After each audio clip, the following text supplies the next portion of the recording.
Halo pemirsa, kembali bersama Zuli. Saya akan mengulas berita terhangat selama sepekan terakhir.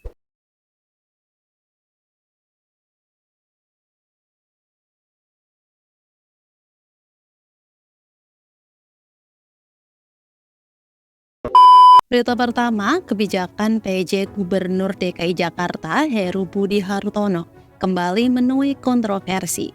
Kini ia berencana membangun rusun baru bagi warga eks Kampung Bayam di Kecamatan Priok yang akan dibangun pada 2025 mendatang. Ketua Kelompok Tani Kampung Bayam, Madani Muhammad Furqon, mempertanyakan kebijakan tersebut. Pasalnya, sudah ada bangunan kampung susun Bayam yang bisa langsung digunakan, sedangkan butuh waktu yang cukup lama dan anggaran yang besar jika ingin membangun rusun baru.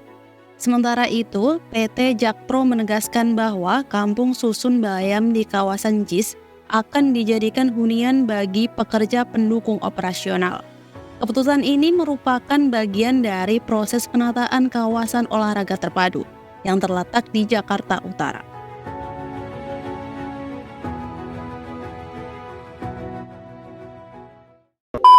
Beralih ke berita selanjutnya pemirsa, luas tanah Prabowo Subianto menjadi salah satu hal yang kerap diperdebatkan belakangan ini.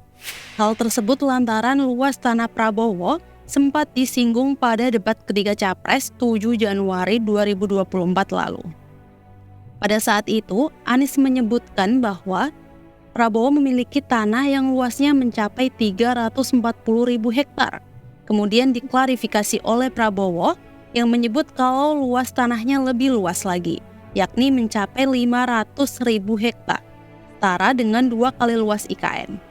Namun yang menarik pemirsa, data LHKPN menulis bahwa luas tanah yang dimiliki Prabowo hanya 8,17 hektar.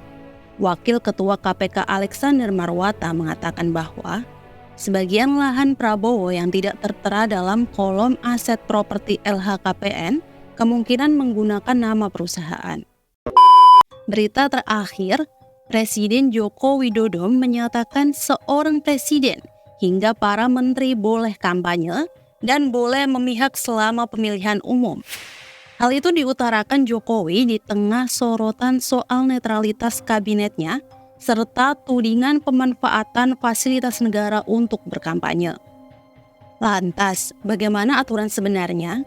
Dalam pasal 299 Undang-Undang Nomor 7 Tahun 2017 tentang pemilu memang disebutkan presiden, wakil presiden, dan pejabat negara lainnya memiliki hak untuk melaksanakan kampanye.